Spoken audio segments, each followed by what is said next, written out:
बेटी पल्लवी के प्रति डीसी कांगड़ा बिल्कुल भी संवेदनशील नहीं दिखे। उनका कहना है कि कैसी उच्च स्तरीय जांच चाहते हैं आप। उनका यह भी कहना है कि क्या प्रूफ है आपके पास कि बेटी का पिता पुलिस स्टेशन में गया था। जी हां दर्शकों, पूरी कहानी आपको डिटेल में बताना चाहते हैं। 3 दिसंबर 2026 को कुछ संगठनों के प्रतिनिधि हमारे साथ डीसी ऑफिस धर्मशाला में पहुंचे। वहां पर जमीन पर बैठ गए और डीसी साहब से मिलने का इंतजार करने लगे। कुछ देर बीतने के बाद वहां डीसी साहब नहीं आते हैं तो कुछ लोगों के साथ मैसेज भेजा गया अंदर कमरे तक कि महोदय आप नीचे आइए, हम आपसे मिलने के लिए आए हुए हैं, हमारी मांग पत्र है, हमारी मांग कुछ मांग लेकर आया, हमारी मांग को स्वीकार करिए। उन्होंने कहा उनको बोलिए कि ऊपर आइए मेरे कमरे में, यहां पर मुझसे मिलिए, मैं नीचे नहीं जा सकता। जब बार बार आग्रह किया गया कि आप चलिए, उन्होंने कहा कि नहीं मैं नीचे नहीं आ सकता, मेरी चेयर की एक गरिमा होती है, आप चेयर से मिलने आए हैं, आप चेयर की गरिमा रखिए,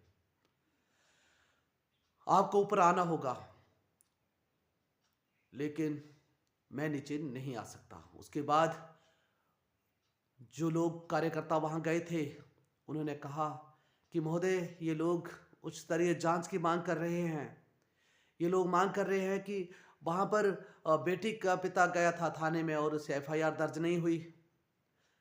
तो उन्होंने डीसी साहब का कहना था कि आपके पास क्या प्रूफ है कि वो थाना में गए थे। ऐसी बातें क्या शोभनीय हैं? उसके बाद डीसी साहब नीचे नहीं आते हैं। हम लोगों ने लगातार उनको मैसेज दिया, उनको कहा कि अगर आप नीचे नहीं आएंगे तो हम ये रोड जाम कर देंगे। सीमित समय के बाद हमने उस रोड को जो मेन गेट में था, अंदर का गेट में जो रोड था उसको जाम कर दिया। एडीसी साहब की गाड़ी रोकी और अधिकारियों की गाड़ी रोकी तो उन्होंने दूसरे रास्ते से गाड़ियां निकालनी शुरू कर दी। हमने फिर मैसेज दिया कुछ समय के बाद, और ये मैसेज दिया कि हम रोड जाम कर देंगे, अगर 4 बजे तक नहीं आते हैं तो हम रोड जाम कर देंगे, तो इसके जिम्मेवार डीसी साहब होंगे।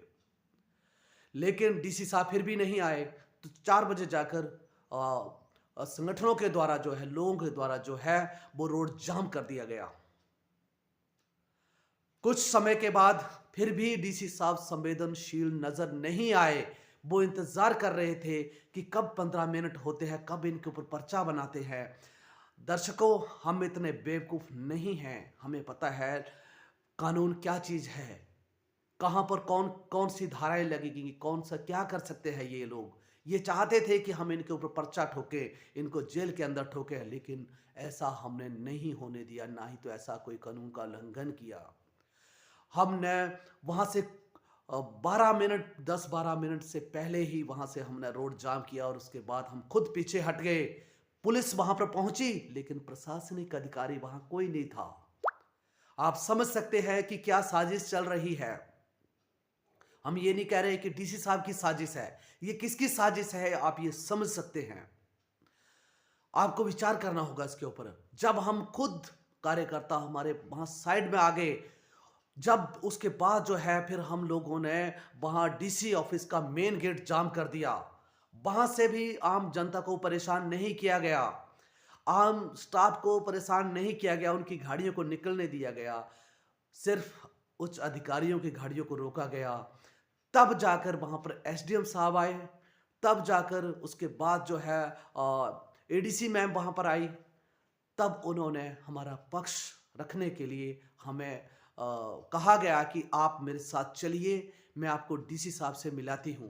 लेकिन संगठनों के प्रतिनिधियों के द्वारा एक साझा फैसला लिया गया है कि अगर डीसी साहब नीचे नहीं आ सकते तो हम ऊपर भी नहीं जा सकते हैं। अब सवाल यहां पर यह उठ गया कि ज्ञापन देना किसको है।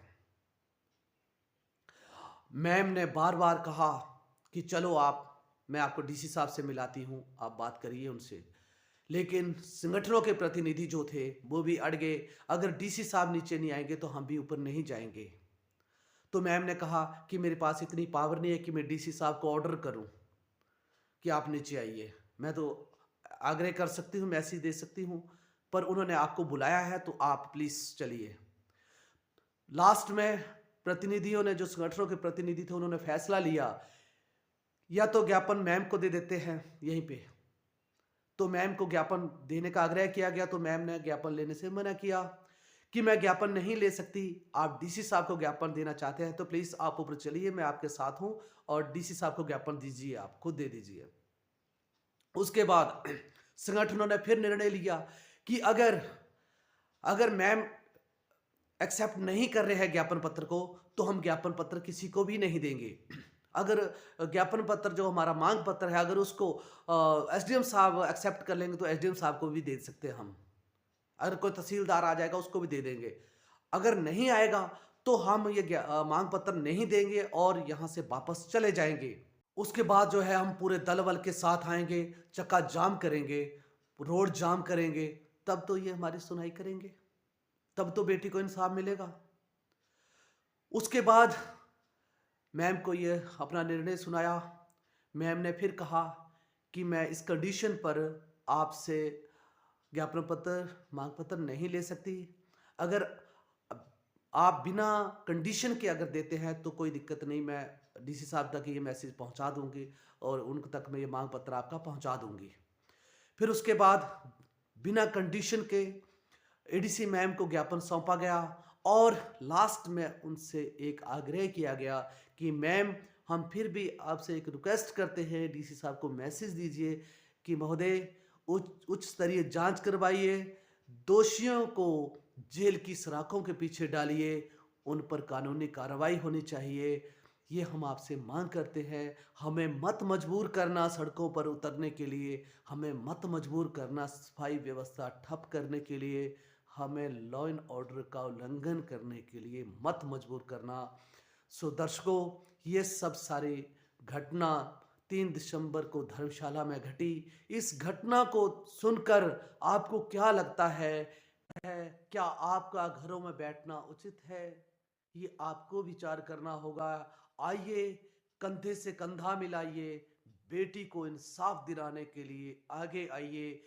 जो आगे नहीं आ सकते हैं वो लिखिए, बोलिए, आवाज बनिए, बेटी पल्लवी की आवाज बनिए, उसको इंसाफ दिलाने के लिए आवाज उठाइए। ये बेटी किसी एक समाज की नहीं, ये बेटी पूरे भारत की बेटी है, ये हमारे हिमाचल की बेटी है। आइए इस बेटी को इंसाफ दिलाने के लिए अपनी भूमिका निभाएं, उसको सच्ची श्रद्धांजलि दें, क्योंकि हमारे भी घरों में बेटियां हैं, हमारे भी घरों में बहनें हैं, हमारे भी घरों में बच्चियां हैं। प्लीज़ बेटी को इंसाफ दिलाने के लिए आगे आइए।